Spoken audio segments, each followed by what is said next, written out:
السلام عليكم ورحمة الله وبركاته. الحمد لله حمدا كثيرا طيبا مباركا فيه كما يحب ربنا جل وعلا. اللهم صل على محمد وعلى آل محمد كما صليت على إبراهيم وعلى آل إبراهيم إنك حميد مجيد. اللهم بارك على محمد وعلى آل محمد كما باركت على إبراهيم وعلى آل إبراهيم إنك حميد مجيد. أما بعد فإن خير الحديث كتاب الله وخير الهدي هدي محمد صلى الله عليه وسلم وشر الأمور محدثاتها وكل محدثة بدعة وكل بدعة ضلالة وكل ضلالة في النار. أعوذ بالله من الشيطان الرجيم. بسم الله الرحمن الرحيم. يا أيها الذين آمنوا اتقوا الله حق تقاته ولا تموتن إلا وأنتم مسلمون. സ്നേഹമുള്ള സഹോദരി സഹോദരങ്ങളെ, കാരുണ്യവാനായ അള്ളാഹുവിൻ്റെ രക്ഷയും സമാധാനവും നമ്മിലെല്ലാം സദാ വർഷിക്കുമാറാവട്ടെ. പരിശുദ്ധ ഇസ്ലാം യാത്ര അതിനെ മൂന്നായി തിരിച്ചതായിട്ട് കാണാൻ വേണ്ടി കഴിയും. ഒന്ന്, ഇസ്ലാമികമായിട്ട് നിർബന്ധമായിട്ടുള്ള പുണ്യകരമായിട്ടുള്ള യാത്ര. മറ്റൊന്ന് ഹലാലായ അനുവദനീയമായിട്ടുള്ള യാത്ര. മറ്റൊന്ന് ആക്ഷേപാർഹമായിട്ടുള്ള യാത്ര. അസ്സഫറു ഫിൽ ഇസ്ലാമി ഇലാ സലാസതി അഖ്സാം. മൂന്ന് വിഭാഗങ്ങളായിട്ട് തിരിച്ചിരിക്കുകയാണ് യാത്രയെ. അതിലൊന്ന് മഹ്മൂദുൻ, അഭിനന്ദിക്കപ്പെടേണ്ടുന്ന പ്രോത്സാഹിപ്പിക്കപ്പെടേണ്ടുന്ന യാത്ര. ആ ഗണത്തിലാണ് നിർബന്ധമായിട്ടുള്ള അമലുകളൊക്കെ ചെയ്യാനുള്ള യാത്ര, അതുപോലെ പുണ്യ പ്രവർത്തനങ്ങൾ, പുണ്യകർമ്മങ്ങൾ നിർവഹിക്കാനുള്ള യാത്രകളൊക്കെ അതിൽ വരും. മറ്റൊന്ന് ഹലാലായ മുബാഹായ യാത്ര, കച്ചവടം, അതുപോലെ തന്നെ പഠന വിനോദ യാത്രകളൊക്കെ മര്യാദകൾ പാലിച്ചു കൊണ്ടുള്ളതാണ് എങ്കിൽ അതൊക്കെ അതിൽപ്പെടും. ആക്ഷേപാർഹമായിട്ടുള്ള യാത്രകളുണ്ട്. അല്ലാഹു തആല വിരോധിച്ചിട്ടുള്ള ഇസ്ലാം തെറ്റായി കാണുന്ന യാത്രകൾ, തെറ്റായി കാണുന്ന കാര്യങ്ങൾ ഉൾപ്പെട്ടിട്ടുള്ള യാത്രകൾ, അതാണ് മദ്മൂമായിട്ടുള്ള ആക്ഷേപാർഹമായിട്ടുള്ള യാത്രകൾ. പരിശുദ്ധ ഖുർആൻ പരിശോധിച്ച് നോക്കിക്കഴിഞ്ഞാൽ സീറൂ ഫിൽ അർള്, ഭൂമിയിലൂടെ നിങ്ങൾ സഞ്ചരിക്കുവിൻ. അഫലം യസീറൂ, അവലം യസീറൂ എന്നിങ്ങനെ തുടങ്ങി 15 വിശുദ്ധ ഖുർആനിൻ്റെ സൂക്തങ്ങളിൽ നിങ്ങൾ സഞ്ചരിക്കുവിൻ, നിങ്ങൾ സഞ്ചരിക്കുന്നില്ലേ എന്നിങ്ങനെയുള്ള പദപ്രയോഗങ്ങൾ ഉപയോഗിച്ചുകൊണ്ട് യാത്രകളെ സംബന്ധിച്ച് വിശുദ്ധ ഖുർആൻ ലോകത്തിൻ്റെ ജനതയെ, മാനവരാശിയെ ഉണർത്തുന്നുണ്ട്. ഒരു ഉദാഹരണം പറയുകയാണ് എങ്കിൽ സൂറത്തുൽ മുസമ്മിൽ അതിൻ്റെ 20-ാമത്തെ സൂക്തത്തിൽ കാണാം, ഫഖ്റഉ മാ തയസ്സറ മിനൽ ഖുർആൻ. നിങ്ങൾ നമസ്കരിക്കുന്ന ഘട്ടത്തിൽ ഖുർആനിൽ നിന്ന് സൗകര്യപ്പെട്ടത് പാരായണം ചെയ്യുക. നിങ്ങൾക്ക് സാധ്യമാകുന്നത് പാരായണം ചെയ്യുക. വളരെ കഷ്ടപ്പെട്ട് ആ രൂപത്തിൽ പാരായണം ചെയ്യേണ്ടതില്ല. എന്നിട്ട് പറയാണ് അലിമ അൻ സയകൂനു മിൻകും മർളാ. അല്ലാഹുവിനെ അറിയാൻ നിങ്ങളുടെ കൂട്ടത്തിൽ രോഗികളുണ്ടായേക്കാം. വആഖറൂന യദ്രിബൂന ഫിൽ അർളി. മറ്റൊരു വിഭാഗം അവർ ഭൂമിയിലൂടെ സഞ്ചരിക്കുകയാണ്. എന്തിനാ സഞ്ചരിക്കുന്നത്? യബ്തഗൂന മിൻ ഫളില്ലാ, അള്ളാഹുവിൻ്റെ ഔദാര്യത്തിൽ നിന്ന് അന്വേഷിക്കുന്നതിന് വേണ്ടി. ആയിരക്കണക്കിന് കിലോമീറ്ററുകൾ യാത്ര ചെയ്തുകൊണ്ട് തൻ്റെ കുടുംബത്തിന് അന്നം തേടിക്കൊണ്ട് ഉപജീവനം തേടിക്കൊണ്ട് യാത്ര ചെയ്യുന്ന ആളുകൾ, അതാണ് ഇവിടെ സൂചിപ്പിക്കുന്നത്. വആഖറൂന യുഖാതിലൂന ഫീ സബീലില്ലാ, മറ്റൊരു വിഭാഗം അള്ളാഹുവിൻ്റെ മാർഗത്തിൽ പൊരുതുവാൻ വേണ്ടി, ശത്രുക്കളെ പ്രതിരോധിക്കുവാൻ വേണ്ടിയിട്ട് പുറപ്പെടുന്നു. ഇങ്ങനെയുള്ള വ്യത്യസ്ത വിഭാഗങ്ങൾ നിങ്ങൾക്കകത്തുണ്ട് എന്ന് അള്ളാഹുവിനറിയാമെന്ന് ഈ സൂക്തത്തിൽ പറയുകയാണ്. അപ്പോൾ ഉപജീവനം തേടിക്കൊണ്ടുള്ള യാത്ര, അതാണ് ഇവിടെ പഠിപ്പിക്കുന്നത്. സൂറത്തുൽ ജുമുഅ 10-ാമത്തെ വചനത്തിലും നമുക്ക് കാണാനായിട്ട് കഴിയും. എന്ന് മാത്രമല്ല, പ്രപഞ്ച സൃഷ്ടാവായ അള്ളാഹുവിൻ്റെ കഴിവ്, അള്ളാഹുവിൻ്റെ ഖുദ്റത്ത്, അള്ളാഹുവിൻ്റെ അത്യത്ഭുതകരമായിട്ടുള്ള ഈ പ്രപഞ്ചത്തിൻ്റെ സൃഷ്ടിപ്പിനെ കുറിച്ച്, പ്രപഞ്ച പ്രതിഭാസങ്ങളെക്കുറിച്ച് ചിന്തിക്കുവാൻ വേണ്ടി, അങ്ങനെ അള്ളാഹുവിൻ്റെ കഴിവിനെ കുറിച്ചും അള്ളാഹുവിൻ്റെ ആ സർവാധിപത്യത്തെ സംബന്ധിച്ച് ഒക്കെ മനസ്സിലാക്കാൻ വേണ്ടി. എന്ന് മാത്രമല്ല, മനുഷ്യൻ്റെ നിസ്സാരത, മനുഷ്യൻ അഹങ്കരിക്കാൻ പാടില്ലാത്തവനാണ് എന്ന് മനസ്സിലാക്കാൻ വേണ്ടി, മനുഷ്യൻ വളരെ എളിയവനാണ് എന്ന് മനസ്സിലാക്കാൻ വേണ്ടി ഒക്കെ യാത്ര ഉപകാരപ്പെടുത്തണമെന്ന് വിശുദ്ധ ഖുർആൻ പറയുന്നുണ്ട്. സൂറത്തുൽ ഹജ്ജ് 22-ാം അധ്യായം അതിൻ്റെ 46-ാമത്തെ സൂക്തത്തിൽ പറയുകയാണ്, അഫലം യസീറൂ ഫിൽ അർള്, അവർ ഭൂമിയിലൂടെ സഞ്ചരിക്കുന്നില്ലേ. പ്രത്യേകിച്ച് ഇത് പറയുന്നത് അള്ളാഹുവിനെ വേണ്ട രൂപത്തിൽ മനസ്സിലാക്കാത്ത, കുഫറിൻ്റെ നിഷേധത്തിൻ്റെ, സത്യനിഷേധത്തിൻ്റെയൊക്കെ ആ ഒരു ചിന്തകൾ മനസ്സിൽ കയറിക്കൂടിയിട്ടുള്ള ആളുകളോടാണ് പറയുന്നത്. അവർ ഭൂമിയിലൂടെ സഞ്ചരിക്കുന്നില്ലേ. അങ്ങനെ സഞ്ചരിച്ചാലോ ഫതകൂന ലഹും ഖുലൂബുൻ യഅഖിലൂന ബിഹാ, അവർക്ക് ചിന്തിക്കാൻ ഉതകുന്ന ഹൃദയങ്ങൾ ഉണ്ടാകുമായിരുന്നു. ഔ ആദാനു യസ്മഊന ബിഹാ, കേട്ട് കാര്യങ്ങൾ മനസ്സിലാക്കാൻ പര്യാപ്തമാകുന്ന കാതുകൾ അവർക്കുണ്ടാകുമായിരുന്നു. ഫഇന്നഹാ ലാ തഅമൽ അബ്സ്വാറു, നിശ്ചയം കണ്ണുകൾക്കല്ല അന്ധത ബാധിക്കുന്നത്. കണ്ണ് കാണാത്ത മനുഷ്യനെ അന്ധൻ എന്ന് നമ്മൾ വിളിക്കുന്നു. പക്ഷേ ഒരു മനുഷ്യൻ്റെ 2 കണ്ണുകൾക്കും കാഴ്ചയില്ലെങ്കിലും അവൻ അല്ലാഹുവിൻ്റെ ഖുദ്റത്തിനെ കുറിച്ച് മനസ്സിലാക്കി, ഈ പ്രപഞ്ചത്തിൻ്റെ പ്രതിഭാസങ്ങളെക്കുറിച്ച് പഠിച്ച് ചിന്തിച്ച് അല്ലാഹുവിൻ്റെ ഏകത്വം മനസ്സിലാക്കുവാൻ, അല്ലാഹുവിൻ്റെ കഴിവ് മനസ്സിലാക്കുവാൻ, അങ്ങനെ അല്ലാഹു മാത്രമാണ് ഏകനായ ആരാധ്യൻ എന്ന് മനസ്സിലാക്കാൻ കഴിയും എന്നുള്ളതാണ്. അപ്പോൾ കണ്ണ് കാണാത്തത് കൊണ്ടല്ല, മറിച്ച് എങ്ങനെയാണ് അന്ധനാവുക? വലാകിൻ തഅമൽ ഖുലൂബു ഫിസ്സുദൂർ, നെഞ്ചകത്തുള്ള ഹൃദയങ്ങൾക്കാണ് പക്ഷേ അന്ധത ബാധിച്ചിട്ടുള്ളത് എന്നാണ്. കണ്ണുകൾക്കല്ല, മനസ്സിന്, ചിന്തക്കാണ് അന്ധത ബാധിച്ചത് എന്ന് വിശുദ്ധ ഖുർആൻ പറയുകയാണ്. അപ്പോൾ ഇങ്ങനെ വ്യത്യസ്തമായ രൂപത്തിലുള്ള യാത്രകളെ സംബന്ധിച്ച് വിശുദ്ധ ഖുർആൻ നമ്മുടെ ചിന്തയിലേക്ക് ഇട്ടുതരികയാണ്. സഹോദരങ്ങളെ, ഞാനും നിങ്ങളൊക്കെ ഒരുപാട് യാത്രകൾ ചെയ്യുന്നവരായിരിക്കാം. അങ്ങനെ യാത്ര ചെയ്യുമ്പോൾ നമ്മൾ ഒട്ടേറെ ഇസ്ലാമികമായിട്ടുള്ള അധ്യാപനങ്ങൾ മനസ്സിലാക്കുകയും അത് ജീവിതത്തിൽ പകർത്തുകയും ചെയ്യേണ്ടതായിട്ടുണ്ട്. സ്ത്രീകൾ ഉൾപ്പെടെ മനസ്സിലാക്കേണ്ടുന്ന കാര്യങ്ങളുണ്ട്. ഏറ്റവും പ്രധാനമായിട്ട് നിങ്ങൾ നോക്കൂ, ഞാൻ ഓരോന്നായിട്ട് ഇങ്ങനെ പറഞ്ഞ് പെട്ടെന്ന് പോകുകയാണ്. ഒന്നാമതായിട്ട് വേണ്ടത്, നമ്മൾ വിശ്വാസികളാണ്.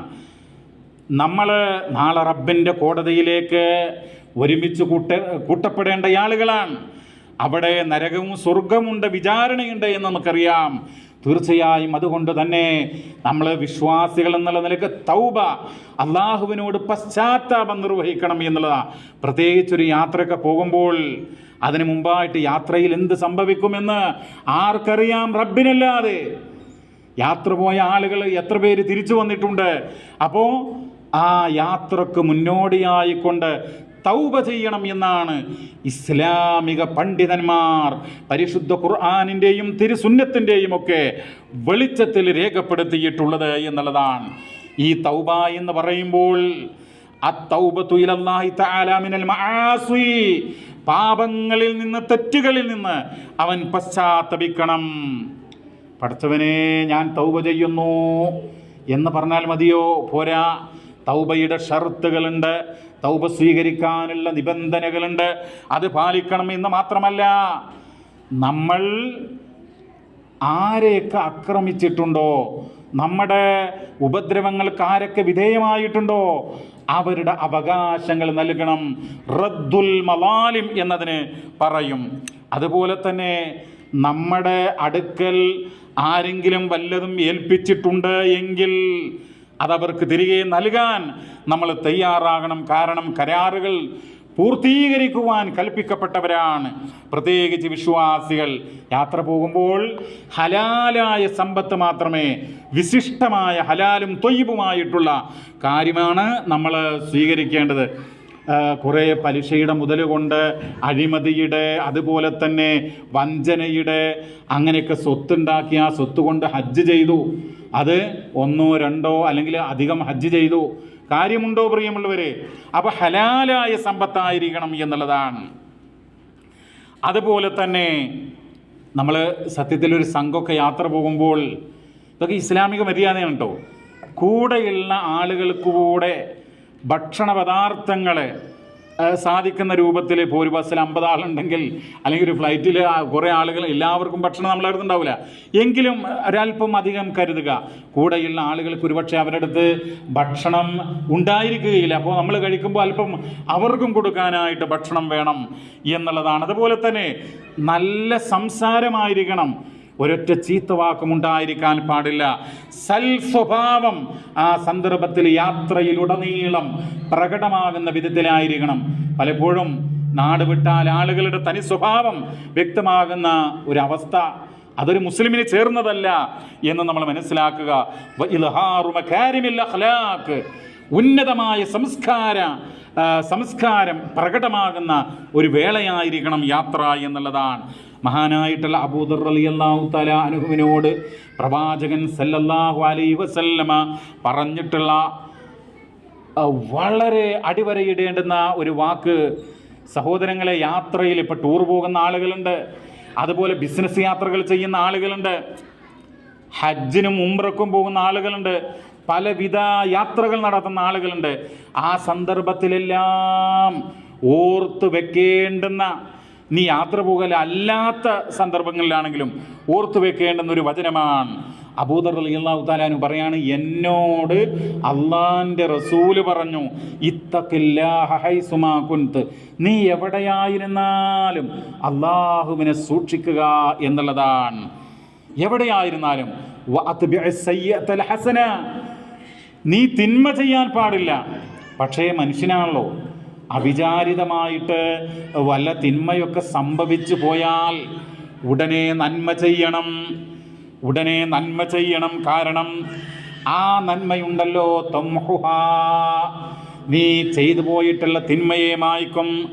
വഖാലിഖിന്നാസ ബിഖുലുഖിൻ ഹസൻ, ജനങ്ങളോട് നല്ല രൂപത്തിൽ വർത്തിക്കണം.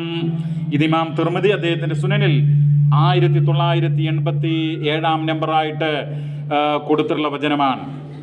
സഹോദരങ്ങളെ, യാത്ര പോകുമ്പോൾ നമ്മുടെ ഡ്രസ്സ് അത് പ്രത്യേകം ശ്രദ്ധിക്കണം, പുരുഷന്മാരാണെങ്കിലും സ്ത്രീകളാണെങ്കിലും. ഇപ്പോൾ നമ്മൾ മുസ്ലിങ്ങളാണ്, നമ്മൾ ഉന്നതമായ സംസ്കാര സമ്പന്നത ഉള്ള ആളുകളായിരിക്കണം. ഇപ്പോൾ നിങ്ങൾ ആലോചിച്ച് നോക്കൂ, ഒരു പുരുഷൻ്റെ ഔറത്ത് എന്ന് പറഞ്ഞാൽ മാ ബൈന സുർറത്തി വറുക്ബത്തി എന്നാണ്, പൊക്കിളിൻ്റെയും മുട്ടിൻ്റെയും കാൽമുട്ടുകളുടെയും ഇടയിലാണ്. അപ്പോൾ അതിനിടയിലുള്ള ഒരു ട്രൗസർ ഇട്ടിട്ട് കുറേ സ്ത്രീകളുള്ള സ്ഥലത്തേക്ക് അങ്ങോട്ട് കയറി ചെല്ലുക എന്നുള്ളത് അത് ചേർന്നതാണോ? അത് നമ്മുടെ ഇസ്ലാമിനും ഈമാനിനും അനുയോജ്യമാണോ? ഒരിക്കലുമല്ല എന്നുള്ളതാണ് ഞാൻ മനസ്സിലാക്കുന്നത്. എന്ന് മാത്രമല്ല, നിങ്ങൾ നോക്കൂ, നമ്മുടെ ഡ്രസ്സൊക്കെ, ഇപ്പോൾ ഇതൊക്കെ വേറെ വിഷയമാണ് എങ്കിൽ പോലും സന്ദർഭവശാൽ സൂചിപ്പിക്കുകയാണ്. റുക്കൂ ചെയ്യുമ്പോൾ ആളുകളുടെ പൃഷ്ഠം കാണുന്ന അരോചകമായിട്ടുള്ള അവസ്ഥ, ഇതൊന്നും നമ്മളിപ്പോൾ സ്വീകരിക്കാൻ പാടില്ല. നമ്മൾ ഇപ്പോൾ ടീഷർട്ടൊക്കെ ഇടുമ്പോൾ, ജീൻസും ടീഷർട്ടൊക്കെ ഇടുക എന്ന് വിചാരിക്കുക ഒരു യുവാവ്, ഒരു വ്യക്തി. അപ്പോൾ അല്പം ഇറക്കമുള്ള ഒരു ടീഷർട്ട് ധരിക്കുക. ഇത് ഇങ്ങോട്ട് വളഞ്ഞാൽ, റുക്കൂ ചെയ്താൽ ഇത് അങ്ങോട്ട് വലിയും, പാൻറ്റ് താഴോട്ടും. അപ്പോൾ വളരെ മോശപ്പെട്ട കാഴ്ച മറ്റുള്ള ആളുകൾ, പ്രത്യേകിച്ച് പള്ളിയിൽ. അപ്പോൾ ഇതൊന്നും പാടില്ല എന്ന് മനസ്സിലാക്കുക. ലേഡീസോ ഇപ്പോൾ ടൂറൊക്കെ പോകുമ്പോൾ, അല്ലെങ്കിൽ ഒരു വിവാഹയാത്രയാണ്, അവിടെയൊക്കെ വളരെ അച്ചടക്കം പാലിക്കേണ്ടതായിട്ടുണ്ട്. നിങ്ങൾ നോക്കൂ, നമ്മുടെ സഹോദരിമാർ അൽഹംദുലില്ലാ, നമ്മൾ വിശുദ്ധ ഖുർആനും ഇതൊന്ന് കുറച്ചാൽ നന്നാവൂ. പിന്നെ നമ്മുടെ സഹോദരിമാർ പരിശുദ്ധ ഖുർആനും തിരുസുന്നത്തൊക്കെ പഠിക്കുന്ന, നിരന്തരമായി ഇതുമായി ബന്ധപ്പെടുന്ന ആളുകളൊക്കെ അൽഹംദുലില്ലാ, അവരെ നമ്മൾ അഭിനന്ദിക്കണം. പക്ഷേ ദുഃഖകരമെന്ന് പറയട്ടെ, എത്രയോ സഹോദരിമാർ, അവരുടെ വസ്ത്രത്തിൻ്റെ അവസ്ഥ എന്താ? അവരുടെ വസ്ത്രം എന്ന് പറയുമ്പോൾ യാത്രയെക്കുറിച്ചാണ് നമ്മൾ പറയുന്നത്. പ്രത്യേകിച്ച് യാത്ര പോകുമ്പോൾ ചില സഹോദരിമാരൊക്കെ ധരിക്കുന്ന വസ്ത്രം എന്ന് പറഞ്ഞാൽ വളരെ ടൈറ്റായിട്ടുള്ള ഡ്രസ്സ്, ശരീരത്തിൻ്റെ ആകാര സൗഷ്ഠവം അത് മറ്റുള്ള ആളുകൾക്ക് ആസ്വദിക്കാനും അവരുടെ വികാരങ്ങൾ ഉത്തേജിപ്പിക്കുന്ന രൂപത്തിലുള്ള അങ്ങനെയുള്ള ടൈറ്റായിട്ടുള്ള ഡ്രസ്സ് പാടില്ല. വളരെ ഫിറ്റായിട്ടുള്ള ഡ്രസ്സ്, അതുപോലെ നേർത്ത ഡ്രസ്സ്, അകത്തുള്ളത് അടിവസ്ത്രം പോലും പ്രകടമാകുന്ന, വ്യക്തമായി കാണുന്ന രൂപത്തിലുള്ള ഡ്രസ്സ്, ഇതൊന്നും സഹോദരിമാർ ഉടുക്കാനായിട്ട് പാടുള്ളതല്ല. അതുപോലെ തന്നെ പ്രിയമുള്ളവരെ, ഇപ്പം നിങ്ങൾ നോക്കൂ, പിന്നെ ഒരു ചുരിദാർ ഇട്ടിരിക്കാന്ന് വിചാരിക്കുക. ഒരു സ്ത്രീ ഇങ്ങനെ നടന്നു പോകുമ്പോൾ ഒരു കാറ്റടിച്ചു, അപ്പം അതിങ്ങനെ രണ്ട് സൈഡിലും ഇങ്ങോട്ട് കീറി, പിന്നെ കാറ്റടിച്ചപ്പോൾ ഇതങ്ങോട്ട് പാറുകയാണ്. ഇത് പാറിപ്പോകുമ്പോൾ അവിടെയും മോശപ്പെട്ട കാഴ്ച സമ്മാനിക്കുന്ന അവസ്ഥയാണ്. അപ്പം അതുകൊണ്ട് നമ്മളെ ഡ്രസ്സൊക്കെ എന്ത് ചെയ്യണം? വളരെ അച്ചടക്കമുള്ളതാവണം. പ്രത്യേകിച്ച് യാത്രയിൽ ഞാനിത് സൂചിപ്പിച്ചു എന്നേ ഉള്ളൂ. അതോടൊപ്പം തന്നെ പ്രിയമുള്ളവരെ, കടമുള്ള ആളുകളൊക്കെ എന്ത് ചെയ്യണം? ആർക്കാണോ കടം കൊടുക്കാനുള്ളത് അവരോട് പറയണം. കാരണം യാത്ര കഴിഞ്ഞാൽ യാത്രയിൽ മരണം സംഭവിക്കാൻ സാധ്യതയുണ്ട്. ഏത് സന്ദർഭത്തിൽ മരണം ഉണ്ടാകാം. പക്ഷേ യാത്ര പോകുമ്പോൾ ആർക്കാണോ കടമുള്ളത് അയാളോട് പറയണം, ഞാൻ നിങ്ങൾക്ക് തരാനുള്ള കടം ഞാൻ യാത്ര പോവുകയാണ്, പിന്നീട് ഇൻഷാ അല്ലാഹ് എന്നൊക്കെ പറഞ്ഞ്, ഏറ്റവും നല്ല വാക്കുകൾ പറഞ്ഞ് അത് പിന്നെ ആ രൂപത്തിലൊരു ധാരണയുണ്ടാകണം എന്നുള്ളതാണ്. അല്ലാതെ അന്യൻ്റെ ഹക്കിനെ കുറിച്ച് ബോധമില്ലാതെ ഇഹലോകത്ത് നിന്ന് വിട പറഞ്ഞു പോയിട്ട്, സഹോദരങ്ങളെ നിങ്ങൾ ആലോചിച്ച് നോക്കൂ, കടക്കാരനായിട്ട് മരണപ്പെട്ടു പോയ വ്യക്തിയുടെ അവസ്ഥ എന്താ? ആ മനുഷ്യൻ ബർസഖിയായ ലോകത്ത് അനുഭവിക്കുന്ന പ്രശ്നങ്ങളെക്കുറിച്ച് ഹദീസിൽ വന്നിട്ടുണ്ട്. അവന് അതിൻ്റേതായിട്ടുള്ള ചൂടും പുകയും ദുരിതവും അനുഭവിക്കും എന്നുള്ളതാണ്. അപ്പോൾ ഒരു ഹദീസിൽ കാണാം, ഈ ഷഹീദ് എന്ന് പറഞ്ഞാൽ എത്ര ദർജയുള്ള ആളാ, രക്തസാക്ഷി, അദ്ദേഹത്തിന് എല്ലാ പാപങ്ങളും പൊറുക്കപ്പെടും എന്നുള്ളതാണ്. ഇല്ല ദൈൻ. എന്താ ദൈൻ എന്ന് പറഞ്ഞ അർത്ഥം? കടം നിസ്സാരല്ല. അതെന്ത് ചെയ്യണം? അത് ആർക്കാണ് കൊടുക്കാനുള്ളത് അവരോടൊരു യോജിപ്പിലെത്തണം ഒരു കാര്യം. അതോടൊപ്പം തന്നെ ഇപ്പോൾ ഒരാൾ കല്യാണം കഴിച്ചിട്ടുണ്ട്, ഭാര്യയുണ്ട്, 1-2 കുട്ടികളുണ്ടെന്ന് വിചാരിക്കുക. എങ്കിലും ഇപ്പം അവർ ടൂറൊക്കെ പോവുകയാണ്, അല്ലെങ്കിൽ വീട്ടിൽ നിന്നൊരു യാത്ര പോവുകയാണ്. വെറും ടൂറല്ല, വേറെയും യാത്രകളുണ്ടല്ലോ. അങ്ങനെ യാത്ര പോകുമ്പോൾ മാതാപിതാക്കളോട് അനുവാദം ചോദിക്കണം. അത് ഇസ്ലാമികമായ മര്യാദയാണ്. ഞാൻ ഗൾഫിൽ പോയതാണ്, ഞാൻ സമ്പാദിച്ചതാണ്, അവർ പ്രായം ചെന്നതല്ലേ, ഞാൻ എന്തിനവരോട് ചോദിക്കണം എന്നൊന്നും ചിന്തിച്ചുകൂടാ. നമ്മൾ മാതാപിതാക്കളോട് അനുവാദം ചോദിച്ചിട്ട് അവരോട് അനുവാദം ചോദിക്കുക, മാന്യമായിട്ട് കാര്യങ്ങൾ പറയും. ഒരുപക്ഷെ അവർക്ക് ഇഷ്ടമുണ്ടായിക്കൊള്ളുന്നില്ല മക്കളിങ്ങനെ ടൂർ പോകുന്നതും, അങ്ങനെ അവർക്ക് അതിനെക്കുറിച്ച് അറിയാത്തത് കൊണ്ടായിരിക്കാം, എന്തോ ആവട്ടെ. അപ്പോൾ അവരോടൊക്കെ എന്ത് ചെയ്യുക? കാര്യങ്ങൾ പറഞ്ഞ് മനസ്സിലാക്കി അങ്ങനെ അനുവാദം ചോദിച്ചു പോവുക. ഒരു സഹോദരി അവള് ഭർതൃമതിയാണ് എങ്കിൽ ഭർത്താവിനോട്, അതല്ലെങ്കിൽ പിതാവിനോടോ സഹോദരങ്ങളോടോ ഒക്കെ അനുവാദമൊക്കെ ചോദിച്ച് ആയിരിക്കണം അവർ യാത്ര പോകേണ്ടത് എന്നുള്ളതാണ്. മാത്രമല്ല, യാത്രയിൽ ഒരു സ്ത്രീയൊക്കെ യാത്ര ചെയ്യുമ്പോൾ മഹറം ഉണ്ടായിരിക്കുക എന്നുള്ളതാണ് ഏറ്റവും അനുപേക്ഷണീയമായ കാര്യം. എന്നാൽ ചില ആളുകൾ പറയാറുണ്ട്, മഹറം ഉണ്ടെങ്കിൽ ഒരു സ്ത്രീക്ക് സമ്പത്തുണ്ട്, അവൾക്ക് കോടിക്കണക്കിന് സ്വത്തുണ്ട്, ആരോഗ്യമുണ്ട്, പക്ഷേ മഹറമായിട്ട് കൂടെ പോകാൻ ഹജ്ജിന് ആരുമില്ല. അപ്പം അതുകൊണ്ട് ഹജ്ജ് ചെയ്യാതിരിക്കുക എന്നുള്ള രീതി ശരിയാണോ? ഒരിക്കലും ശരിയല്ല. അത് മറ്റൊരു വിഷയമാണ്, മറ്റൊരു സന്ദർഭത്തിൽ നമുക്ക് വിശദീകരിക്കാം. ഫതുഹുൽ ബാരിയിൽ ഇമാം ഇബ്നു ഹജർ അൽ അസ്ഖലാനി റഹിമഹുല്ലാഹ് വളരെ വ്യക്തമായി കൊണ്ടത് രേഖപ്പെടുത്തിയിട്ടുണ്ട്. എന്താണ് അവിടെ ഒറ്റ ഷർത്തുള്ളൂ. എന്താ ഷർത്ത്? ആ ഷർത്ത് എന്ന് പറയുന്നത് ആ സഹോദരി സഞ്ചരിക്കുന്ന വഴി അത് ഫിത്നയിൽ നിന്ന് മുക്തമായിരിക്കണം. സുരക്ഷിതമായിട്ട് അവളുടെ ശരീരം, അവളുടെ സമ്പത്ത് അത് സുരക്ഷിതമായി കാത്തു സൂക്ഷിക്കപ്പെടുന്ന രൂപത്തിലുള്ള സാഹചര്യമുണ്ട് എങ്കിൽ അവളുടെ മേൽ ഹജ്ജ് നിർബന്ധമാണ് എന്നുള്ളതാണ്. ശരി, മറ്റൊന്ന്, നമ്മൾ യാത്ര പോകുമ്പോൾ നമ്മൾ ശ്രദ്ധിക്കേണ്ടതായിട്ടുള്ള കാര്യം, ഒരു കൂട്ടുകാർ, കൂടെയുള്ള നല്ല ആളുകളെയൊക്കെ തിരഞ്ഞെടുക്കുക എന്നുള്ളത് വളരെ പ്രധാനപ്പെട്ടതാണ്.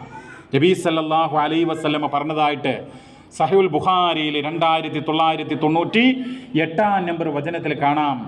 പ്രവാചകൻ പറയുകയാണ്, ലൗ അന്നന്നാസ യഅലമൂന മാ ഫിൽ വഹദ മാ അഅലമു മാ സാറ റാകിബുൻ ബിലൈലിൻ വഹദ. രാത്രിയിൽ എന്തൊക്കെ സംഭവിക്കും എന്ന് യാത്രയിൽ, അതോടൊപ്പം രാത്രി ഉൾപ്പെടെ, യാത്ര ചെയ്യുമ്പോൾ രാവും പോലും ഉണ്ടാവുമല്ലോ, എന്തൊക്കെ സംഭവിക്കുമെന്ന് എനിക്കറിയുന്നത് പോലെ ഇവരറിഞ്ഞിരുന്നെങ്കിൽ ഒരാളും രാത്രിയിലൊന്നും ഒറ്റയ്ക്ക് യാത്ര ചെയ്യുകയില്ല എന്ന് നബി സല്ലല്ലാഹു അലൈഹി വസല്ലം പറയാണ്. സഹീഹുൽ ബുഖാരിയിൽ വന്നിട്ട് ഹദീസ് നമ്പർ ഞാൻ പറഞ്ഞല്ലോ. അപ്പോൾ ഒറ്റയ്ക്ക് യാത്ര ചെയ്യുക എന്നുള്ളത് അങ്ങനെ തീരെ പാടില്ല എന്നല്ല, എപ്പോഴും നമുക്ക് കൂടെ ആളുകളെ കിട്ടിക്കൊള്ളുന്നില്ല, എങ്കിലും അതിന് ശ്രമിക്കണം എന്നാണ് അതുകൊണ്ട് ഉദ്ദേശിക്കുന്നത്.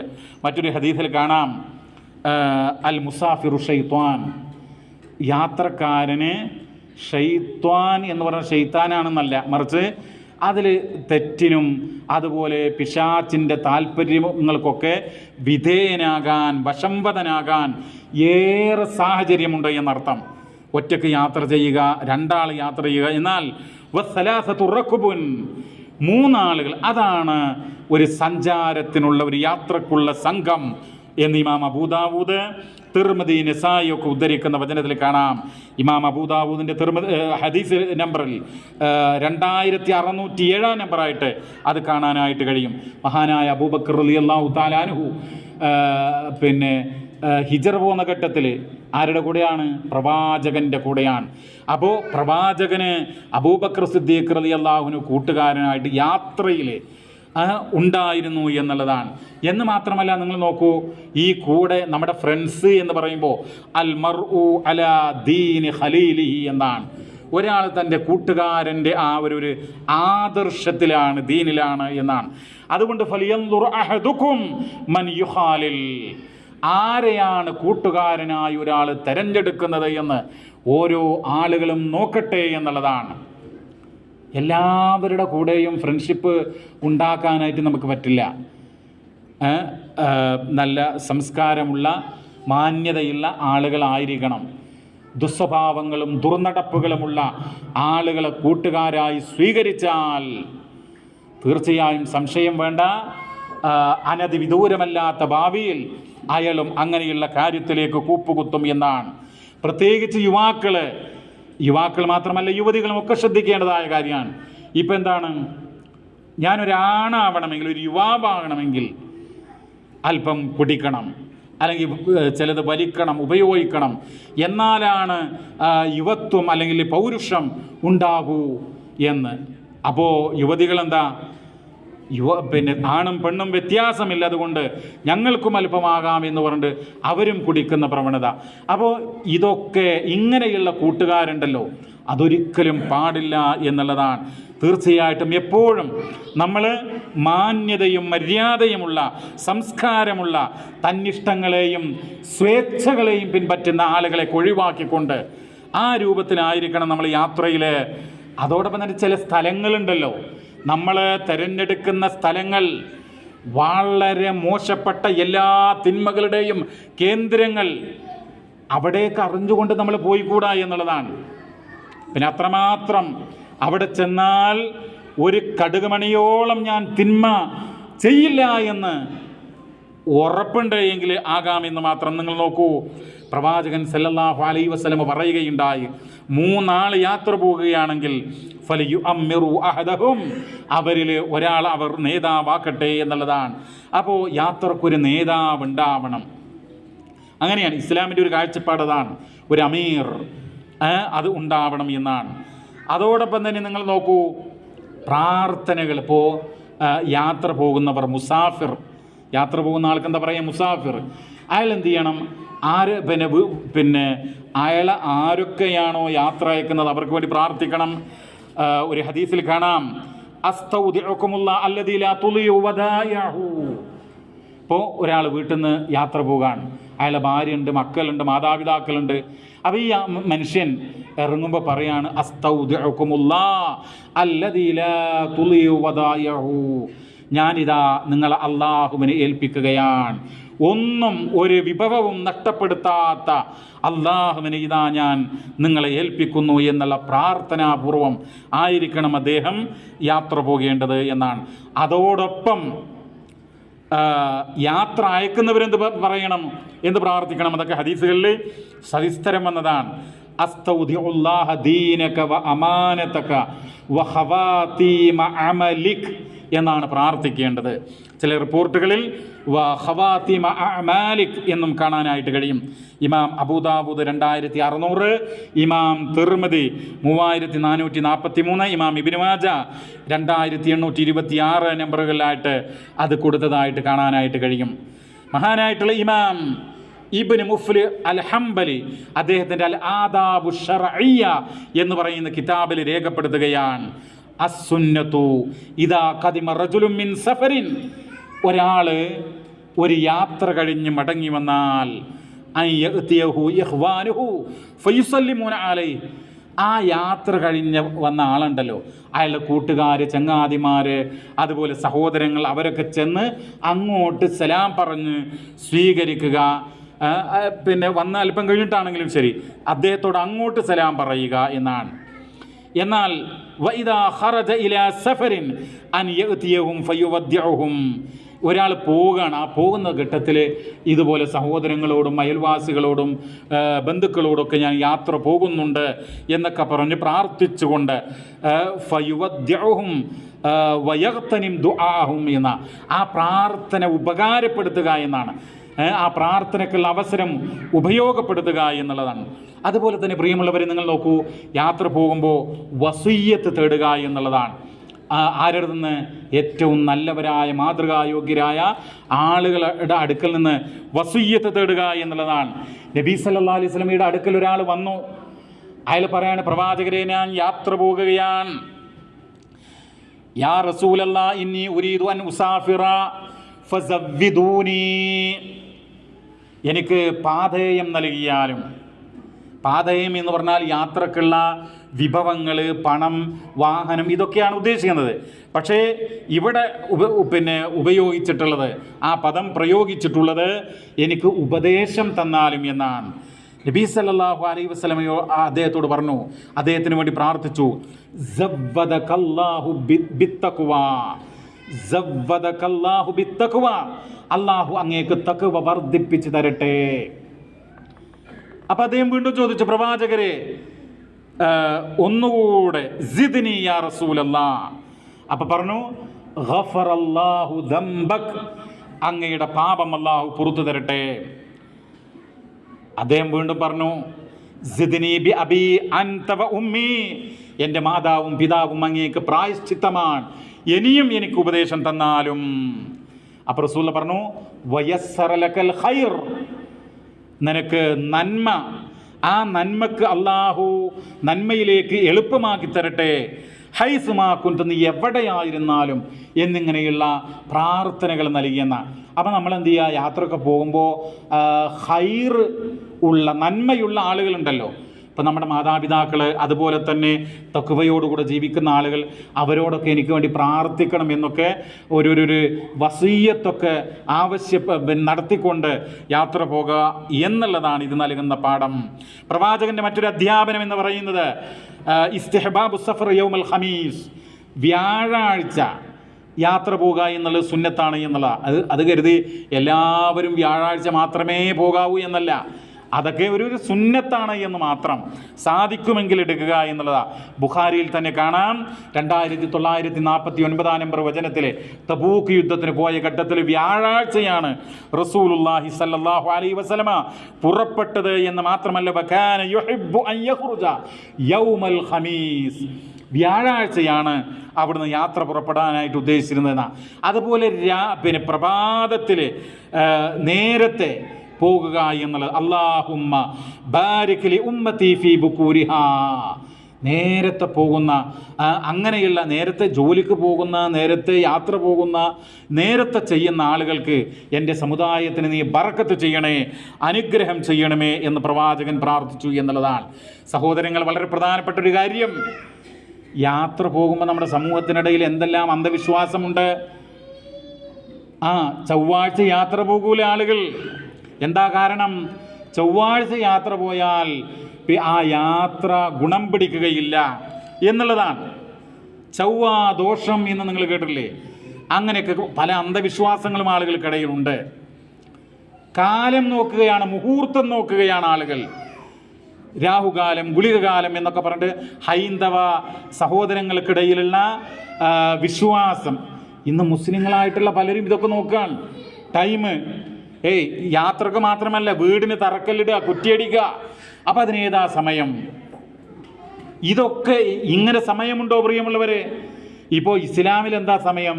ഹജ്ജിന് സമയമുണ്ട്, നോമ്പിന് സമയമുണ്ട്, നമസ്കാരങ്ങൾക്ക് സമയമുണ്ട്. അതല്ലാതെ വീടിന് തറക്കല്ലിടുന്നതും കുറ്റിയടിക്കുന്നതും യാത്ര പോകും ഇന്ന സമയത്തേ ഇതൊക്കെ ചെയ്യാവൂ എന്നൊന്നുമില്ല. നിങ്ങൾ നോക്കൂ, ജാഹിലിയ കാലഘട്ടത്തിൽ അവർ ശകുനം നോക്കുമായിരുന്നു. അവർ പക്ഷിയെ പറപ്പിക്കും. ഇടത്തോട്ട് പറന്നാൽ യാത്ര ക്യാൻസൽ, വലത്തോട്ട് പറന്നാൽ യാത്ര പോകും. ഇതാ എവിടത്തെയാ? ഇസ്ലാമിന് മുമ്പുള്ള ജാഹിലിയ കാലഘട്ടം, ഡാർക്ക് ഏജ് എന്ന് പറയുന്ന അന്ധകാരത്തിൻ്റെ ആ ഒരു സ്വഭാവം വർത്തമാന കാലഘട്ടത്തിലും നമ്മുടെ സമൂഹത്തിൽ അനുവദിക്കരുത് സുഹൃത്തുക്കളെ. നിങ്ങൾ നോക്കൂ, ഇത് മാത്രമല്ല, ഞാനൊരു സൂചന പറഞ്ഞു എന്നേ ഉള്ളൂ. നമ്മുടെ കുടുംബത്തിൽ ഇപ്പം നിങ്ങളൊക്കെ പല ആളുകളും വീടുകൾ ഉണ്ടാക്കുമല്ലോ, സ്വന്തമായിട്ടൊരു വീട് എല്ലാവരുടെയും സ്വപ്നമാണല്ലോ. അപ്പോൾ ആ വീട്ടിലേക്കുള്ള മാറി താമസം, ആ വീട്ടിലെ കുറ്റിയടി, ആ വീട്ടിലെ കട്ടിൽ വെക്കൽ, ആ വീട്ടിലേക്കുള്ള മാറി താമസം, ഹൗസ് വാമിങ്, ഇങ്ങനെയുള്ള സന്ദർഭത്തിലൊക്കെ എന്തെല്ലാം അന്ധവിശ്വാസങ്ങളാണ്. ഒരുപാട് അതിനനുവദിക്കരുത്. നമുക്ക് നിങ്ങൾ നോക്കൂ, ഞാൻ മറ്റൊരു എൻ്റെ ഒരു അനുഭവത്തിലേക്ക് ഞാൻ നിങ്ങൾ ശ്രദ്ധ കൊണ്ടുപോവുകയാണ്. വളരെ കാലം പ്രവാസിയായിരുന്നൊരു മനുഷ്യൻ, അദ്ദേഹത്തിൻ്റെ മാതാവിന് രോഗമുണ്ടായപ്പോൾ ആ മാതാവിനെ പരിചരിക്കാൻ രാവും പകലും അവിടെ നിൽക്കേണ്ടതുണ്ട്. അങ്ങനെ അദ്ദേഹം പ്രവാസനം അവസാനിപ്പിച്ച് പോവുകയാണ്. അങ്ങനെ അദ്ദേഹത്തിൻ്റെ ഭാര്യയും മാതാവിനെ പരിചരിക്കാൻ, മാതാവിനെ പരിചരിച്ച് വളരെ സംതൃപ്തിയോടുകൂടെ കഴിയുന്ന മനുഷ്യനാണ് അദ്ദേഹം. അതായത് ഒരു മകന് മാതാവിന് എന്തൊക്കെ പരിചരണവും ശുശ്രൂഷയും സേവനവും ചെയ്യാൻ കഴിയുമോ അത് പരമാവധി ചെയ്തു എന്നുള്ള തൃപ്തിയാണ് അദ്ദേഹത്തിൻ്റെ സംസാരത്തിൽ പ്രകടമാകുന്നത്. അങ്ങനെ മാതാവ് മരണപ്പെട്ടപ്പോൾ ഞാൻ പോയിരുന്നു. രാമനാട്ടുകരക്കടുത്തുള്ള ഒരു കുടുംബത്തിൽ നടന്ന സംഭവമാണ്. അപ്പോൾ നിങ്ങൾ ആ മഹല്ലെന്ന് പറയുന്നത് യാഥാസ്ഥികരായിട്ടുള്ള ആളുകൾ കൂടുതലുള്ള സ്ഥലമാണ്. ഈ ഉമ്മയുടെ മയ്യത്തെടുത്ത സന്ദർഭത്തിൽ നമ്മളെ നാട്ടിൽ മയ്യത്ത് കൊണ്ടുപോകുമ്പോൾ ആളുകൾ എന്ത് ചെയ്യും? ലാ ഇലാഹ ഇല്ലല്ലാ, ലാ ഇലാഹ ഇല്ലല്ലാ എന്നിങ്ങനെ കലിമ ചൊല്ലും. അത് അള്ളാൻ്റെ റസൂൽ പഠിപ്പിച്ചതാണോ? അല്ല. ഇദ്ദേഹം പറഞ്ഞു, മയ്യത്തങ്ങട്ട് എടുത്ത് ആ വീട്ടിൻ്റെ പൂമുഖത്തുനിന്ന് പുറത്തേക്ക് എടുത്തപ്പോൾ ആരും ദിക്റുകൾ ചൊല്ലരുത് എന്ന് പറഞ്ഞു. ഒറ്റ കുട്ടിയും ആ മയ്യത്ത് പള്ളിയിൽ കൊണ്ടുപോയി മയ്യത്ത് നമസ്കരിക്കുന്നത് വരെ അല്ലെങ്കിൽ കബറടക്കുന്നത് വരെ ദിക്റുകൾ ചൊല്ലിയില്ല. എന്ന് പറഞ്ഞാൽ ഉച്ചത്തിൽ ചൊല്ലിയില്ല എന്നർത്ഥം. മനസ്സുകൊണ്ട് പ്രാർത്ഥിക്കാം, അല്ലാഹുവേ അവർക്ക് പുറത്തു കൊടുക്കണേ, അവരുടെ ആഖിറത്ത് നന്നായി കൊടുക്കണേ എന്നൊക്കെ പ്രാർത്ഥിക്കണം. അതാണ്. അപ്പം ചുരുക്കം പറഞ്ഞാൽ എനിക്ക് ഈ സന്ദർഭത്തിൽ പറയാനുള്ളത്, ഏതൊരവസരത്തിലും നമ്മുടെ അധീനതയിൽ അന്ധവിശ്വാസങ്ങൾ തുടച്ചു നീക്കാനുള്ള അവസരങ്ങൾ, അവിടെ നമ്മളിങ്ങനെ മൗനം പാലിക്കാൻ പാടില്ല. അവിടെ നല്ല രൂപത്തിൽ മാന്യമായിട്ട് ആരെയും ആക്ഷേപിക്കേണ്ട കാര്യമില്ല. സ്നേഹത്തോടുകൂടെ അത് പാടില്ല, അത് വേണ്ട എന്ന് പറഞ്ഞ് അന്ധവിശ്വാസങ്ങൾക്ക് തടയിടാം. അത് നമ്മുടെ കർത്തവ്യമാണ് എന്ന് നമ്മൾ മനസ്സിലാക്കുക. നിങ്ങൾ നോക്കൂ, യാത്രയുമായി ബന്ധപ്പെട്ട മറ്റൊരു വചനം പ്രവാചകൻ സല്ലല്ലാഹു അലൈഹി വസല്ലമ ഈ സുദീർഘമായ യാത്രയിലൊക്കെ രാത്രിയിലും യാത്ര ചെയ്യാനായിട്ട് പ്രവാചകൻ പ്രേരിപ്പിച്ചു എന്ന അലൈക്കും ബിദ്ദുൽജതി ഫഇന്നൽ അർള തുത്വാ ബില്ലൈൽ. നിങ്ങൾ രാത്രിയിൽ യാത്ര ചെയ്യുക, കാരണം രാത്രിയിൽ ഭൂമി ചുരുട്ടപ്പെടും എന്നാണ്. എന്ന് പറഞ്ഞാൽ ഭൂമിയുടെ വിസ്തീർണം കുറയുന്നുണ്ടോ എന്ന് പറഞ്ഞിട്ട് സ്കെയിലെടുക്കാൻ നോക്കല്ല, മറിച്ച് അതൊരു പ്രയോഗമാണ്. പകൽ യാത്ര ചെയ്യുന്നതിനേക്കാൾ രാത്രിയിൽ യാത്ര ചെയ്താൽ അത് കൂടുതൽ ദൈർഘ്യം കുറഞ്ഞതായിട്ട് തോന്നാം, അനുഭവപ്പെട്ടേക്കാം എന്നുള്ളതാണ് ഇതെന്ന് മനസ്സിലാക്കാനായിട്ട് കഴിയുന്നത്. യാത്രക്കിറങ്ങുമ്പോൾ സഹോദരങ്ങൾ പലരും 2 റക്അത്തൊക്കെ നമസ്കരിക്കാറുണ്ട്.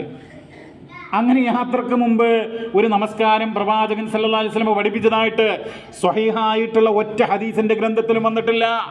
ബുഖാരിയിലില്ല, മുസ്ലിമിലില്ല, തുർമുദിയിലില്ല, അബൂദാവൂദിലില്ല, നസായിലില്ല, ഇബ്നു മാജയിലില്ല.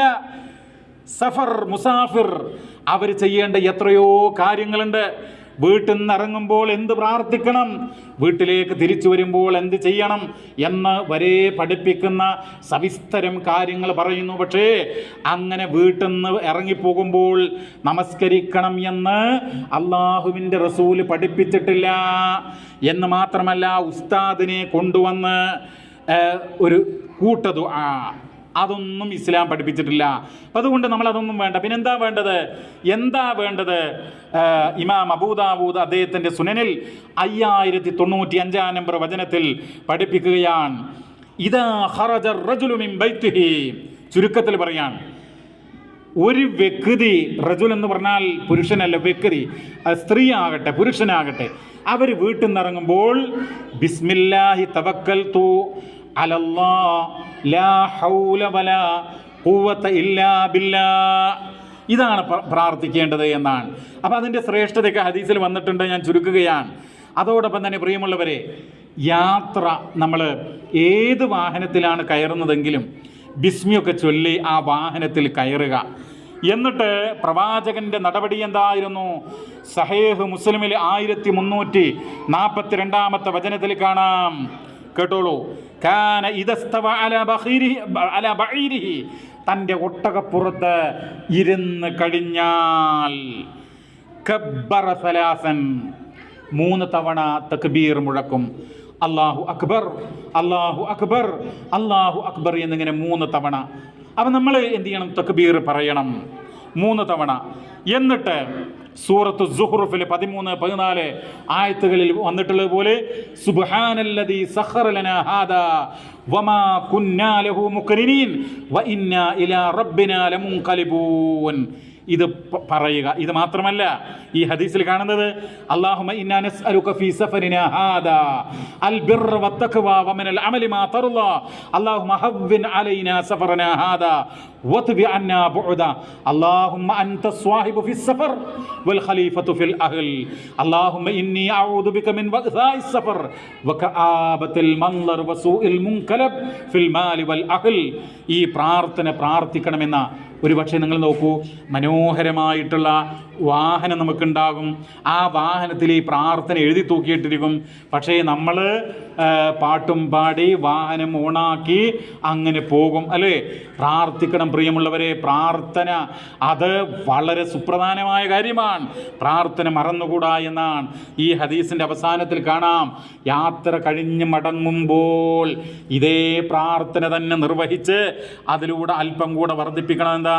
ആയിബൂന തായിബൂന ആബിദൂന ലി റബ്ബിന ഹാമിദൂൻ എന്നുകൂടെ പ്രാർത്ഥിക്കണം എന്നുള്ളതാണ്. അതുപോലെ ഞാൻ ചുരുക്കുകയാണ്, യാത്രക്കാരൻ്റെ പ്രാർത്ഥന വളരെ വിലപ്പെട്ടതാണ്.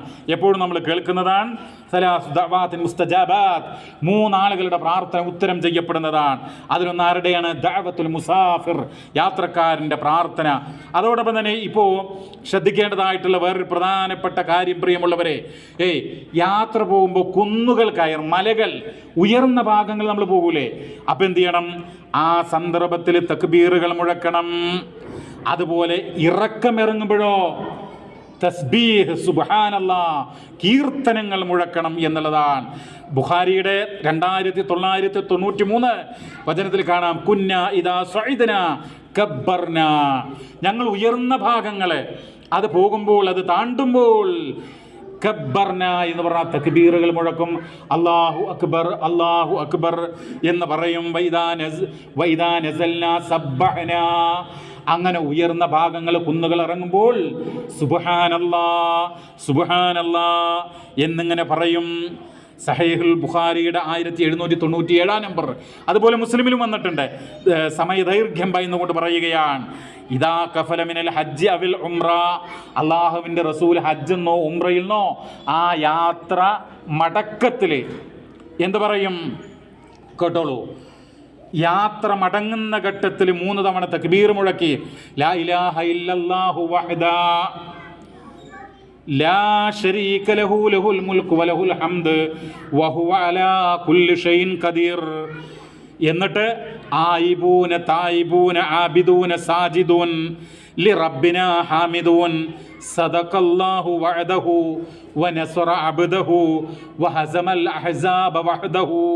ഇത് ബുഖാരി മുസ്ലിമും ഒരുപോലെ ഉദ്ധരിച്ചിട്ടുള്ള മുത്തഫഖുൻ അലൈഹി ആയിട്ടുള്ള വചനമാണ്. യാത്രയുടെ മടക്കത്തിൽ ഹജ്ജിനും ഉംറക്കും പ്രത്യേകിച്ച് അത് കഴിഞ്ഞ് മടങ്ങുമ്പോൾ പ്രാർത്ഥിക്കണം എന്നുള്ളതാണ് സഹോദരങ്ങളെ. അതുപോലെ യാത്രക്കിടയിൽ ശത്രുക്കളെ ഭയപ്പെട്ടാൽ പ്രവാചകന്റെ ഒരു പ്രാർത്ഥനയുണ്ട്, അല്ലാഹുമ്മ ഇന്നാ നജഅലുക ഫീ നുഹൂരിഹിം വനഊദു ബിക മിൻ ശുറൂരിഹിം. അല്ലാഹുവേ, ഇവരെ നേരിടൽ നിന്റെ കർത്തവ്യമാണ്, അതിനുള്ള ഉത്തരവാദിത്വം നിന്നെ ഏൽപ്പിച്ചിരിക്കുന്നു. വനഊദു ബിക, ഞങ്ങൾ നിന്നോട് രക്ഷ തേടുന്നു, മിൻ ശുറൂരിഹിം, അവരുടെ ഷർറിൽ നിന്ന്, ദോഷത്തിൽ നിന്ന്. അതുപോലെ യാത്രക്കിടയിൽ ഒരു സ്ഥലത്തിറങ്ങിയാൽ എന്ത് ചെയ്യണം?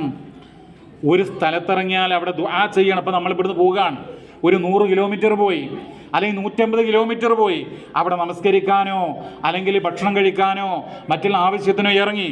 ആ സന്ദർഭത്തിൽ ഒരു പ്രാർത്ഥനയുണ്ട്, അഊദു ബികലിമാത്തില്ലാഹി തമാത് മിൻ ശർരി മാ ഖലഖ് എന്നുള്ള പ്രാർത്ഥന. ഇതൊക്കെ സഹിഹായ ഹദീസിൽ വന്നിട്ടുള്ള കാര്യമാണ്. അതുപോലെ ജമ്മും കസറും, യാത്ര പോകുമ്പോഴേ നമസ്കാരം എന്ത് ചെയ്യുക? ജമ്മും കസറും ഒക്കെ ആക്കുക. അതെന്താ? അത് വളരെ പ്രധാനപ്പെട്ടതാണ്. ചില ആളുകൾക്ക് വസ്വാസ്, എന്താണ്? പ്രവാചകന്റെ കാലഘട്ടത്തിൽ ഇതുപോലെ റോഡില്ല, വാഹനമില്ല, വൈദ്യുതി ഇല്ല. അതുകൊണ്ട് അന്ന് കസറോക്കെ, ഇന്ന് റോഡുണ്ട്, പാലുണ്ട്, വൈദ്യുതി ഉണ്ട്, AC ഉണ്ട്, അതുകൊണ്ട് കസർ വേണ്ട, അതൊക്കെ മോശമല്ല, അതൊക്കെ പിന്നെ പ്രതിഫലം കുറയും. അങ്ങനെ വസ്വാസ് വേണ്ട. എത്രയോ അതിൻ്റെ ശ്രേഷ്ഠതകൾ ഹദീസിൻ്റെ ഗ്രന്ഥങ്ങളിൽ സവിസ്തരം വന്നിട്ടുണ്ട്. ഒരൊറ്റ കാര്യം ഞാൻ നിങ്ങൾ കേൾപ്പിക്കാം. സ്വദഖത്തുൻ തസദ്ദഖല്ലാഹു ബിഹാ അലൈക്കും, അത് അല്ലാഹുവിൻ്റെ ദാനമാണ് കേട്ടോ. ആ ദാനം നിങ്ങൾ സ്വീകരിക്കുക. ഫഖ്ബലൂ സ്വദഖതഹു, അല്ലാഹുവിൻ്റെ ദാനം നിങ്ങൾ സ്വീകരിക്കുക. അപ്പം യാത്രയിൽ നമുക്ക് ജമ്മും കസറും ചെയ്യാനുള്ള ആ ഒരു സ്വാതന്ത്ര്യം അത് അള്ളാഹിൻ്റെ ദാനമാണ്. അത് സ്വീകരിക്കാത്തവൻ അള്ളാഹിൻ്റെ ദാനം അത് തട്ടിമാറ്റുകയാണ് എന്ന് ഓർക്കുക. സഹീഹ് മുസ്ലിമിലെ 686 വചനമാണ്. പരിശുദ്ധ ഖുർആനിൽ തന്നെ നമുക്ക് കാണാം, എന്താണ്? ഫലൈസ അലൈക്കും ജുനാഹുൻ അൻ തഖ്സുറു മിനസ് സ്വലാ, യാത്ര പോകുമ്പോഴേ നമസ്കാരം കസ്റാക്കുക എന്നുള്ളത് അതിൽ പ്രശ്നമില്ല എന്ന് 4-ാം അധ്യായം 101-ാമത്തെ വചനത്തിൽ കാണാനായിട്ട് കഴിയും. അതുപോലെ തന്നെ ഇപ്പോൾ ഉണ്ടല്ലോ, പ്രത്യേകിച്ച് ഒറ്റയ്ക്ക് യാത്ര പോവുകയാണെങ്കിലേ യാത്ര കഴിഞ്ഞാൽ പിന്നെയും തട്ടിത്തിരിഞ്ഞ് അവിടെ ഇവിടെയൊക്കെ നിൽക്കുക എന്നുള്ളത് അത് ഇസ്ലാമികമായി ശരിയല്ല. അതെന്ത് ചെയ്യണം, അദ്ദേഹത്തിൻ്റെ കുടുംബവും കുട്ടികളൊക്കെ വീട്ടിലാണല്ലോ, അവർ പെട്ടെന്ന് മടങ്ങണം എന്നുള്ളതാണ്. അത് വളരെയധികം ശ്രദ്ധിക്കേണ്ടതായിട്ടുള്ളൊരു കാര്യമാണ്. അതുപോലെ തന്നെ ഈ കാലഘട്ടത്തിലുള്ള ഇപ്പോൾ ഫേസ്ബുക്കിലൊക്കെ കാണാം സർപ്രൈസ്. എന്താണ്, ഭാര്യയോട് പറയാതെ വീട്ടിൽ ചെന്നു, ഉമ്മയോട് പറയാതെ വീട്ടിൽ ചെന്നു. ഇതൊക്കെ വലിയ കാര്യമായിട്ടാണ് ആളുകൾ കരുതുന്നത്. അള്ളാഹിൻ്റെ റസൂൽ അത് വിരോധിച്ചു. നിങ്ങൾ നിങ്ങളുടെ കുടുംബിനിയോട്, നിങ്ങളുടെ പ്രിയതമയോട് മുൻകൂട്ടി വിവരം അറിയിക്കാതെ രാത്രി നിന്ന് വാതിൽ മുട്ടരുത് എന്നുള്ളതാണ്. അതൊക്കെ പിന്നെ ഹദീസിൽ വളരെ വ്യക്തമായിക്കൊണ്ട് രേഖപ്പെട്ട് കിടക്കുകയാണ് പ്രിയമുള്ളവരെ. അപ്പോൾ എന്ത് ചെയ്യണം, ഇപ്പം നമുക്ക് അങ്ങനെ സർപ്രൈസിൻ്റെ ആവശ്യമല്ല. നമ്മൾ വിവരം അറിയിക്കുക, വിളിക്കുക, എന്നിട്ട് വിവരം അറിയിക്കുക എന്നുള്ളതാണ്. ഫലാ യതുറുകന്ന അഹ്ലഹു ലൈല, രാത്രിയിൽ കുടുംബത്തിൻ്റെ വാതിൽ മുട്ടരുത് എന്നാണ്. എന്ന് പറഞ്ഞാൽ അനിവാര്യമായ ഒരു കാര്യം ഉണ്ടെങ്കിൽ മുട്ടരുത് എന്നല്ല, ഇതൊക്കെ ഒരു സുന്നത്താണ്. ഇതൊക്കെ പ്രതിഫലമുള്ള നമ്മൾ പാലിക്കേണ്ട മര്യാദകളാണ് എന്ന് നമ്മൾ മനസ്സിലാക്കുക. ആ വിഷയത്തിലൊക്കെ ഒരുപാട് ഹദീസുകളുണ്ട്, ബുഖാരിയിലും മുസ്ലിമിലും ആവർത്തിച്ച് വന്നിട്ടുണ്ട്. യാത്ര കഴിഞ്ഞ് മടങ്ങുമ്പോഴേ എങ്ങനെയാണ്, തൊട്ടടുത്ത പള്ളിയിൽ കയറി 2 റക്അത്ത് നമസ്കരിക്കുക, അതാണ് സുന്നത്ത്. ഗൾഫിലേക്കൊക്കെ പ്രവാസം ആളുകൾ വരുമ്പോൾ എന്ത് ചെയ്യും, പിന്നെ 2 റക്അത്ത് നിസ്കരിക്കും. അത് ഇസ്ലാം പഠിപ്പിച്ചിട്ടില്ല. എന്നാൽ പഠിപ്പിച്ചത് എന്താ, യാത്ര കഴിഞ്ഞ് തിരിച്ചു പോകുമ്പോൾ, പ്രവാസത്തിന് മാത്രമല്ല ഹജ്ജിനും ഉംറക്കൊക്കെ വരുമ്പോൾ അത് കഴിഞ്ഞ് മടക്കത്തിലാണ്. നിങ്ങൾ നോക്കൂ, عن كعب بن مالك رضي الله عنه أن رسول الله صلى الله عليه وسلم كان إذا قدم من سفر بدأ بالمسجد. യാത്ര കഴിഞ്ഞ് വന്നാൽ ബദഅ ബിൽ മസ്ജിദ്, പള്ളി കൊണ്ടാണ് ആരംഭിക്കുക. ഫറകഅ ഫീഹി റക്അതൈൻ, 2 റക്അത്ത് നമസ്കരിക്കും. റവാഹുൽ ബുഖാരി 3088, മുസ്ലിമിൽ 1769. അതുപോലെ തന്നെ പ്രിയമുള്ളവരെ ശ്രദ്ധിക്കുക, ഇപ്പോൾ ഹജ്ജിൻ്റെ ആരംഭമായല്ലോ. ഏതാനും ദിവസം 1-2 ദിവസങ്ങളായി കഴിഞ്ഞാൽ നാട്ടിൽ നിന്നുള്ള ഹാജിമാർ യാത്ര പുറപ്പെടുകയാണ്. അപ്പോൾ പലരും ഹജ്ജിന് മുമ്പ് സദ്യകൾ സംഘടിപ്പിക്കുകയാണ്, പോത്തിനെ ഇറക്കുകയാണ്. എപ്പോൾ യാത്രക്ക് മുമ്പ്. അത് വലിയ പുണ്യകർമ്മം, പത്രത്തിൽ പരസ്യം കൊടുക്കുകയാണ്. പിന്നെ ഹജ്ജ് യാത്രയപ്പ് എന്ന് പറഞ്ഞിട്ട് വലിയ പിന്നെ ഭക്ഷണം, അതുപോലെ ദുആ, ഇതൊക്കെ നടത്തുകയാണ്. പക്ഷേ എന്താ ഹദീസിൽ എന്താ വന്നറിയങ്ങൾ, ചുരുക്കി പറയുകയാണ് സമയദൈർഘ്യം എന്നുകൊണ്ട്. പ്രവാചകൻ സല്ലല്ലാഹു അലൈഹി വസല്ലം ലമ്മാ ഖദിമൽ മദീന, യാത്ര കഴിഞ്ഞ് മദീനത്ത് റസൂൽ വന്നപ്പോൾ അവിടുന്ന് നഹറ ജസൂറൻ, ഒരു ജസൂറിനെ അറുത്തു. എന്താ ജസൂർ എന്ന് പറഞ്ഞാൽ, ജസൂർ എന്ന് പറഞ്ഞു കഴിഞ്ഞാൽ മാ യസ്ലുഹു മിനൽ ഇബിൽ, മാ യസ്ലുഹു ലി അൻ യുദ്ബഹ മിനൽ ഇബിൽ, ഒട്ടകത്തിൽ നിന്ന് അറുക്കാൻ പാകമായ അങ്ങനെയുള്ള ഒട്ടകത്തിനാണെന്ന് പറയുക, ജസൂർ എന്ന് പറയുക. അങ്ങനെ ജസൂറിനെ അറുത്തു എന്നുള്ളതാണ്. അപ്പോൾ നമുക്ക് ഒട്ടകമോ അല്ലെങ്കിൽ പിന്നെ മാടോ ആടോ ഒക്കെ അറുക്കാം. എപ്പോൾ പോകുന്നതിന് മുമ്പല്ല, പോയി വന്നിട്ട്. നിങ്ങൾ നോക്കൂ, ഒരു ബിദ്അത്ത് ഉണ്ടാകുമ്പോൾ ഒരു സുന്നത്ത് അവഗണിക്കപ്പെടുകയാണ്. അപ്പോൾ സുന്നത്ത് പാലിക്കാനാണ് നമ്മൾ ശ്രദ്ധിക്കേണ്ടത്. സഹീഹുൽ ബുഖാരിയിൽ ഒരു അധ്യായം തന്നെയുണ്ട്, ബാബു ത്വആമി ഇൻദൽ ഖുദൂം, യാത്ര കഴിഞ്ഞ് മടങ്ങി വരുമ്പോൾ ഭക്ഷണം ഉണ്ടാക്കുക, അതുമായി ബന്ധപ്പെട്ട അധ്യായം. അപ്പോൾ അത് ശ്രദ്ധിക്കുക സഹോദരങ്ങളെ. ഇവിടെ തൽക്കാലം ചുരുക്കുകയാണ്. അല്ലാഹു സുബ്ഹാനഹു വ തആല യാത്രകൾ ചെയ്യുന്ന ഘട്ടത്തിൽ ഇസ്ലാം പഠിപ്പിച്ച മര്യാദകൾ പാലിച്ചുകൊണ്ട് അങ്ങനെയുള്ള യാത്രകൾ നിർവഹിക്കുവാനും എപ്പോഴും അള്ളാഹുവിൻ്റെ അപാരമായിട്ടുള്ള കഴിവുകളെക്കുറിച്ച് ഓർക്കുവാനും അള്ളാഹുവിൻ്റെ കുതിരത്തിനെക്കുറിച്ച് മനസ്സിലാക്കുവാനും അങ്ങനെ ഈ പ്രപഞ്ചത്തിൻ്റെ കാര്യങ്ങളൊക്കെ ഓർക്കുവാനുമൊക്കെ അള്ളാഹു തആല നമ്മെ അനുഗ്രഹിക്കുമാറാവട്ടെ. ഇവിടെ നമ്മൾ ഹജ്ജിനെക്കുറിച്ചും ഉംറയെക്കുറിച്ചും പറഞ്ഞല്ലോ. ഒരു കാര്യം ശ്രദ്ധിക്കുക, ഈ മക്കത്ത് പോയാൽ എത്രയാണ് പ്രതിഫലം എന്ന് പറഞ്ഞാൽ, നമ്മൾ കഅബയിൽ നമസ്കരിച്ച് അല്ല മസ്ജിദുൽ ഹറമിൽ നമസ്കരിച്ചാൽ 1,00,000 നമസ്കാരങ്ങളെക്കാൾ പുണ്യമാണെന്നുള്ള. മദീനയിൽ പോയാൽ 1000 നമസ്കാരങ്ങളെക്കാൾ പുണ്യം എന്നാണ്. മദീനയിൽ പോകുമ്പോൾ എന്ത് ലക്ഷ്യമായിക്കൊണ്ടാണ് നമ്മൾ പോകേണ്ടത്? നമ്മുടെ ഉദ്ദേശം എന്തായിരിക്കണം? പലരും പോകുന്നത് എന്താണോ, അവിടെ റൗളയുണ്ട്, ആ റൗലയിൽ പോയിട്ട് നമസ്കരിക്കണം, റൗലയിൽ പോയിട്ട് നബിക്ക് സലാം പറയണം. അതാണ് മെയിനായിട്ടുള്ള ഉദ്ദേശം. അല്ലെങ്കിൽ ഹജ്ജേ ശരിയാവൂല എന്നാണ് ചില ആളുകളുടെ ആഗ്രഹം. ചില ആളുകൾ മനസ്സിലാക്കിയത് അങ്ങനെയാണ്. അങ്ങനെയല്ല. മദീനത്ത് നമ്മൾ പോകുന്നത് എന്തിനാ? സിയാറത്തു മസ്ജിദിൻ നബവി, നബിയുടെ പള്ളി സിയാറത്ത് ചെയ്യാൻ. അതാണ് ഏറ്റവും പ്രധാനമായിട്ട് നമ്മൾ മനസ്സിലാക്കേണ്ടതായിട്ടുള്ളത്. അതുപോലെ നേരത്തെ നമ്മൾ ജമ്മു ഖസറിനെ കുറിച്ച് പറഞ്ഞല്ലോ. അതെന്താണ്? ഖസർ ചെയ്യുക എന്നുള്ളത് ഏറ്റവും ശക്തമായ സുന്നത്താകുന്നു എന്നുള്ളതാണ്. അല്ലാഹു തആല അനുഗ്രഹിക്കുമാറാവട്ടെ. റബ്ബന ആതിനാ ഫിദ്ദുനിയ ഹസന വഫിൽ ആഖിറതി ഹസന വഖിനാ അദാബന്നാർ. സഹോദരങ്ങളെ, ഫലസ്തീനിൽ മാത്രമല്ല, ഫലസ്തീനിലെ ഗസയിലും ലോകത്തിൻ്റെ വിവിധ ഭാഗങ്ങളിലെ മുസ്ലിം സമൂഹം പ്രത്യേകിച്ച് ഒരുപാട് പീഡനങ്ങൾക്കും മർദ്ദനങ്ങൾക്കും ആക്രമങ്ങൾക്കും വിധേയമായി കൊണ്ടിരിക്കുകയാണ്. അല്ലാഹു തആല അങ്ങനെ അക്രമങ്ങൾക്ക് വിധേയമായി കൊണ്ടിരിക്കുന്ന ഫലസ്തീനികൾ ഉൾപ്പെടെയുള്ള ആളുകൾക്ക്, ഇന്ത്യ മഹാരാജ്യത്ത് ഉൾപ്പെടെയുള്ള ആളുകൾക്ക് സമാധാനവും ശാന്തിയും പ്രദാനം ചെയ്യുമാറാവട്ടെ. അല്ലാഹുവേ, നീ അവരെ സഹായിക്കണമേ റഹ്മാനെ. അല്ലാഹുമ്മ റബ്ബനാ ആതിനാ ഫിദ്ദുനിയ ഹസന വഫിൽ ആഖിറതി ഹസന വഖിനാ അദാബന്നാർ. അല്ലാഹുമ്മ സ്വല്ലി വസല്ലം